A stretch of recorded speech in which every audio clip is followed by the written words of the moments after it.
महाभारत में शकुनी मामा के 7 बड़े रहस्य जो दुनिया से छुपाए गए। 1. शकुनी के माता पिता। शकुनी गांधार नरेश राजा सुबाल के पुत्र थे। शकुनी का जन्म गांधार के राजा सुबाल के राजप्रासाद में हुआ था। वह माता गांधारी का छोटा भाई था। वह जन्म से ही विलक्षण बुद्धि का स्वामी था। आथा राजा सुबाल को अत्यंत प्रिय था। 2. जेल में शकुनी। किंवदंती अनुसार गांधारी का विवाह ज्योतिषियों के कहने पर एक बकरी से कर दिया गया। फिर दूसरा विवाह महाराज धृतराष्ट्र से हुआ था। इस तरह गांधारी एक विधवा थी। यह सच्चाई बहुत समय तक कौरव पक्ष को पता नहीं चली। यह बात जब महाराज धृतराष्ट्र को पता चली तो वे बहुत क्रोधित हो उठे। उन्होंने समझा कि गांधारी का पहले किसी से विवाह हुआ था और वह न मालूम किस कारण मारा गया।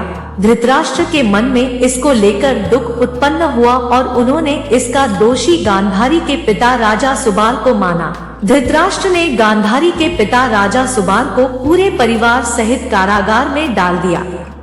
दोस्तों, कारागार में उन्हें खाने के लिए केवल एक व्यक्ति का भोजन दिया जा रहा था। केवल एक व्यक्ति के भोजन से भला सभी का पेट कैसे भरता? यह पूरे परिवार को भूखे मार देने की साजिश थी।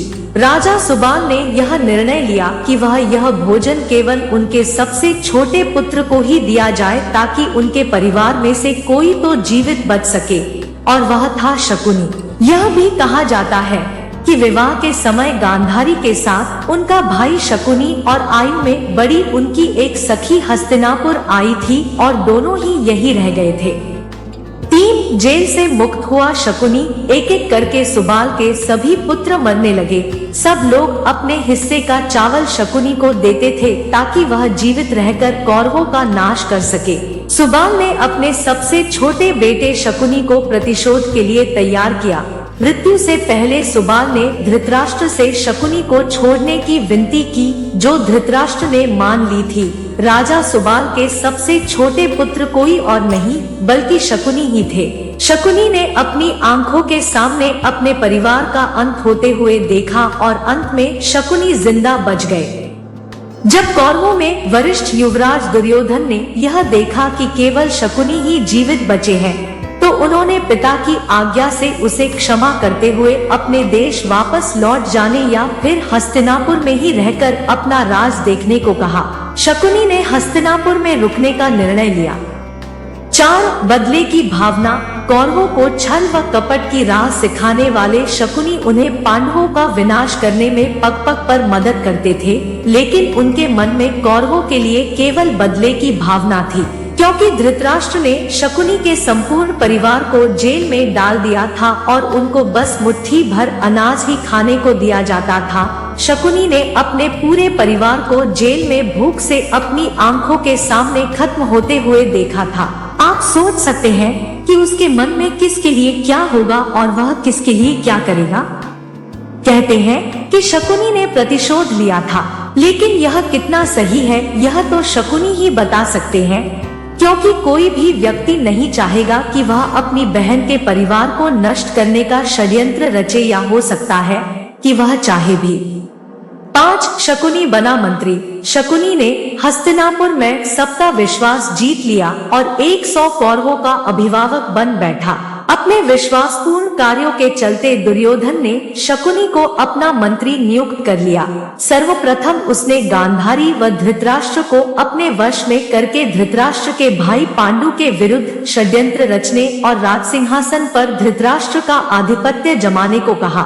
फिर धीरे धीरे शकुनी ने दुर्योधन को अपनी बुद्धि के मोहपाश में बांध लिया। शकुनी ने न केवल दुर्योधन को युधिष्ठिर के खिलाफ भड़काया बल्कि महाभारत के युद्ध की नींव भी रखी। शकुनी की जब यह चाल किसी भी कारण से सफल रही हो, उसका सम्मान और बढ़ गया। गांधारी अपने भाई की चाल को समझती थी और वह अपने पुत्र को बुराइयों से दूर रहने का कहती थी, लेकिन उसकी नहीं चलती थी। पति, भाई और पुत्र के बीच गांधारी विवश थी। 6. शकुनी के पासे। यह बहुत कम लोगों को मालूम होगा कि शकुनी के पास जुआ खेलने के लिए जो पासे होते थे वह उसके मृत पिता के रीढ़ की हड्डी के थे। अपने पिता की मृत्यु के पश्चात शकुनी ने उनकी कुछ हड्डियां अपने पास रख ली थी। शकुनी जुआ खेलने में पारंगत था और उसने कौरवों में भी जुए के प्रति मोह जगा दिया था। 7 शकुनी का वध। कुरुक्षेत्र के युद्ध में शकुनी ने दुर्योधन का साथ दिया था। शकुनी जितनी नफरत कौरवों से करता था उतनी ही पांडवों से, क्योंकि उसे दोनों की ओर से दुख मिला था। पांडवों को शकुनी ने अनेक कष्ट दिए। भीम ने इसे अनेक अवसरों पर परेशान किया। महाभारत युद्ध में सहदेव ने शकुनी का इसके पुत्र सहित वध कर दिया। दोस्तों, वीडियो को लाइक करें और चैनल को सब्सक्राइब अवश्य कर लें। धन्यवाद।